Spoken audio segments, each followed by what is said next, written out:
اوقات بہت سی محنتوں کا نتیجہ انسان دیکھتا ہے کہ ضائع چلا گیا، میں نے 10 سال محنت کی، حاصل کوئی نہیں نکلا۔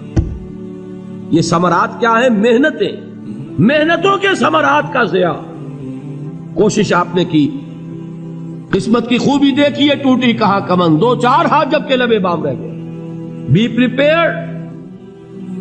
ایک شاعر کے یہ اشعار ہیں، وہ کمیونسٹ تھا، میں نام بھی نہیں لیتا، لیکن یہ کہ یہ اسی انقلابی، چونکہ ان کا بھی ایک انقلابی نظریہ ہے، انقلابی عمل میں یہ سارے مراحل آتے ہیں۔ کوئی سیٹ بیک آیا، فرض کیجئے کوئی ناکامی ہو گئی، تو اپنے ساتھیوں کو دل بندھانے کے لیے یہ فصل امیدوں کی ہمدم اس بار بھی غارت جائے گی، سب محنت صبحوں شاموں کی اب کے بھی اکارت جائے گی۔ میرے نبی کے ثمرات کا جو لفظ یہاں آیا ہے، وَنَقْصٍ مِّنَ الْأَمْوَالِ وَالْأَنفُسِ وَالثَّمَرَاتِ، سب محنت صبحوں شاموں کی اب کے بھی اکارت جائے گی۔ دھرتی کے کونوں کھدروں میں پھر اپنے لہو کی کھاد بھرو، پھر مٹی سینچو اشکوں سے، پھر اگلی رت کی فکر کرو، پھر اگلی رت کی فکر کرو، جب پھر ایک بار اجڑنا ہے۔ ایک فصل پکی تو بھر پایا، تب تک تو یہی کچھ کرنا ہے۔ ایک مقصد ہے سامنے، انقلاب برپا کرنا ہے۔ ایک کوشش ناکام ہو جائے کوئی پرواہ نہیں، نیکسٹ، پھر تیار رہو ناکامی کے لیے۔ ایسا نہ ہو جو انگریزی میں کہتے ہیں hope for the best but be prepared for the worst. ایسا نہ ہو کہ دوسری مرتبہ ناکام ہو کے بددل ہو جاؤ، تمہاری ہمتیں جواب دے جائیں، نہیں، پہلے سے تیار رہو کہ دوسری مرتبہ بھی ناکامی آئے تو آئے، لیکن جب تک کہ کامیابی حاصل نہیں ہوتی ہمیں یہ کام کیے چلے جائیں۔ دیکھیے سیرت میں آیا کہ نہیں یہ واقعہ؟ بدر میں مسلمانوں کو فتح ہوئی تو احد میں زک پہنچی کہ نہیں؟ 70 صحابہ شہید ہوئے کہ نہیں؟ اگر ان کی ہمتیں جواب دے جاتی تو گاڑی کیسے چلتی آگے؟ تو فرمایا وَلَنَبْلُوَنَّكُمْ بِشَيْءٍ مِّنَ الْخَوْفِ وَالْجُوعِ وَنَقْصٍ مِّنَ الْأَمْوَالِ وَالْأَنفُسِ وَالثَّمَرَاتِ، ہم تمہیں لازم آزمائیں گے، خوف کی کیفیت سے، فقر و فاقے کی کیفیت سے، بھوک سے، جان کے نقصان سے، مال کے نقصان سے، محنتوں کے حاصل کے ضائع ہو جانے سے۔ وَبَشِّرِ الصَّابِرِينَ، اور اے نبی بشارت دیجئے صبر کرنے والوں کو۔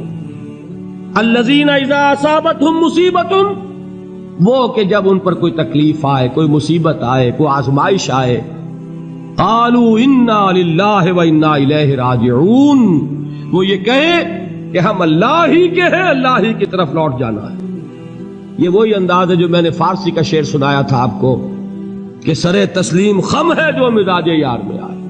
وہ ہمارا مولا ہے، ہمارا آقا ہے، اگر اسے یہی منظور ہے تو ہمیں بھی یہی منظور ہے۔ میں نے تسلیم و رضا کی بات کی تھی نا، آپ کو کچھ شعر سنائے تھے، ایک شعر اور سنیے، اور یہ کس کا ہے؟ محمد علی جوہر کا۔ ایک مرتبہ جیل گئے، ان کی ایک بیٹی جوان بیمار ہوئی، فوت ہو گئی، باہر چھوڑا انگریز نے، جاؤ بھائی دفن کر دو بیٹی کو۔ دوسری مرتبہ جیل گئے، دوسری جوان بیٹی اسی مرض میں مبتلا ہوئی، اب یہ جیل میں ہے، خبر پہنچی کہ دوسری بیٹی کے اوپر بھی اسی مرض کا حملہ ہوا ہے۔ ایک نظم لکھی ہے جس کا آخری شعر یہ ہے، تیری صحت ہمیں منظور ہے لیکن اس کو نہیں منظور تو پھر ہم کو بھی منظور نہیں۔ یہ ہے، جب تک یہ کیفیت نہ ہو اس میدان میں آدمی ثابت قدم نہیں رہ سکتا کہ میرے رب کو اگر یہ منظور ہے تو یہی مجھے منظور ہے، اور تیری صحت ہمیں چاہیے تو ضرور، لیکن ہمارے رب کو منظور نہیں تو ہمیں بھی منظور۔ راضی برضائے رب۔ وَبَشِّرِ الصَّابِرِينَ الَّذِينَ إِذَا أَصَابَتْهُمْ مُصِيبَةٌ قَالُوا إِنَّا لِلَّهِ وَإِنَّا إِلَيْهِ رَاجِعُونَ۔ نہ شود نصیب دشمن کے شود ہلاک تیغت، سر دوستہ سلامت کے تو خنجر آزمائی۔ اولئک علیہم صلوات من ربہم ورحمہ، یہی ہے وہ لوگ جن پر ان کے رب کی طرف سے عنایتیں ہیں اور رحمتیں ہیں۔ وَأُولَٰئِكَ هُمُ الْمُهْتَدُونَ، اور یہی ہے وہ لوگ جو کامیاب ہونے والے ہیں، ہدایت پانے والے، ہدایت یافتہ۔ اسی سورہ بقرہ میں ذرا آگے چل کر، یہ تو ہے 20واں رکوع، 19واں رکوع، بھی 21ویں رکوع کی پہلی آیت ہے، لیس البر ان تولوا وجوہکم قبل المشرق والمغرب ولکن البر من آمن باللہ والیوم الآخر والملائکۃ والکتاب والنبیین وآتى المال على حبه ذوي القربى واليتامى والمساكين وابن السبيل والسائلين وفي الرقاب وأقام الصلاة وآتى الزكاة والموفون بعهدهم إذا عاهدوا والصابرين في البأساء والضراء وحين البأس۔ اب یہ آیت جو ہے سورۃ العصر میں جو مضامین آئے تھے سارے اس میں موجود ہیں۔ وہاں ایمان کا لفظ آیا، یہاں 5 ایمانیات کی تفصیل آ گئی، اعمال کی تفصیل آئی، اور آخری بات وہاں کیا ہے وتواصوا بالصبر، اور یہاں کیا ہے والصابرین فی البأساء والضراء وحین البأس، اور صبر کرنے والے، اصل نیکی ان کی ہے جو صبر کریں، کس میں؟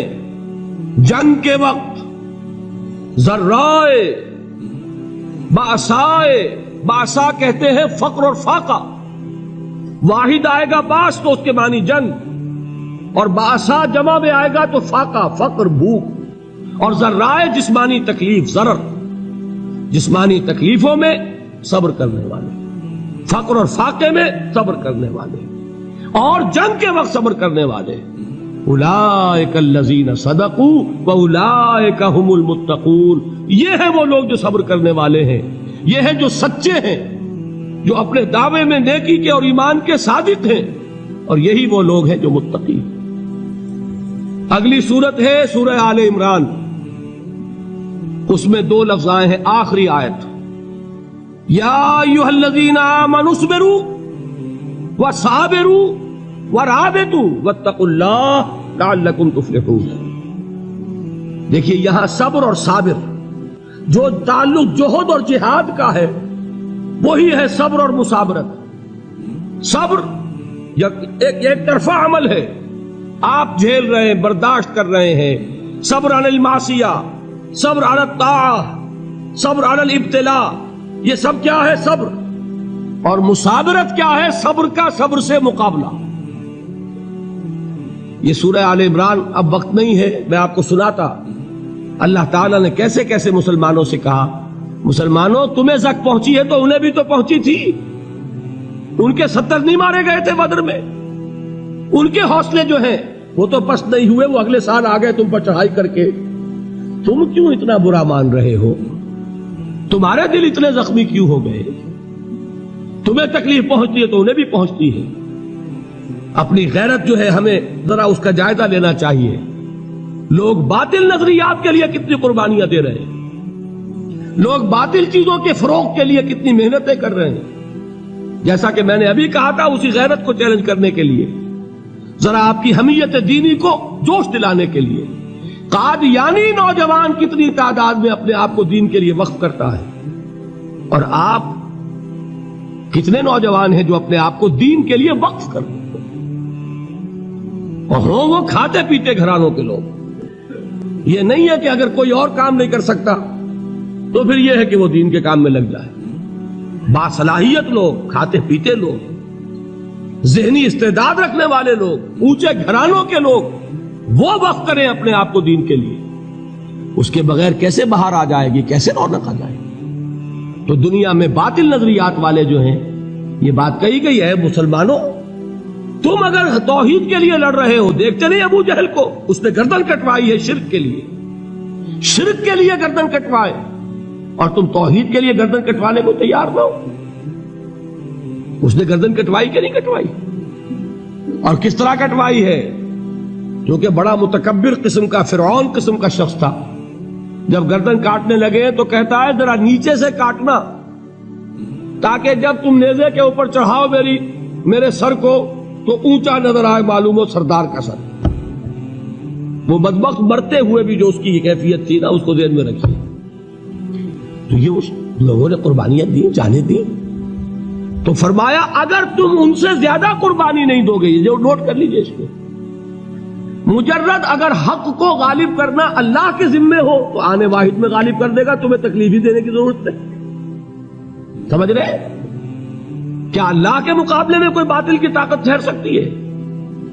یہ تمہارے ایمان کا امتحان ہے، یہ تمہارے خلوص کی آزمائش ہے، یہ تمہارے امتحان کا ثبوت درکار ہے کہ اللہ تعالیٰ دیکھنا چاہتا ہے تم اس کے لیے اپنی جانیں قربان کرنے کو تیار ہو کہ نہیں، تم اس کے لیے تن من دھن لگانے کو تیار ہو کہ نہیں۔ اور یہ جان لو کہ اگر کفار اور مشرکین اور ملحدین اور باطل نظریات والے وہ جو کچھ قربانیاں اپنے باطل نظریات کے لیے دے رہے ہیں ان سے زیادہ اگر تم نہیں دو گے تو حق غالب نہیں ہوگا۔ انہوں نے جو صبر کیا ہے اپنے باطل نظریات پر، اگر تم اس سے زیادہ صبر کا ثبوت نہیں دو گے اپنے اس حق پر تو حق غالب نہیں ہوگا۔ اس لیے فرمایا یا ایھا الذین آمنوا اصبروا وصابروا، نہ صرف یہ کہ صبر کرو بلکہ صبر میں اپنے دشمنوں سے آگے نکلو، ان کے صبر سے بڑھ کر صبر کرو۔ ورابطوا، مرابطہ کہتے ہیں چوکس رہنا، ہوشیار، پہرا دو، ایسا نہ ہو کہ دشمن جو ہے غفلت میں تمہارے اوپر کوئی حملہ جو ہے کر بیٹھے۔ واتقوا اللہ، اور اللہ کا تقوی اختیار کرو، لعلکم تفلحون، تاکہ تم فلاح پاؤ۔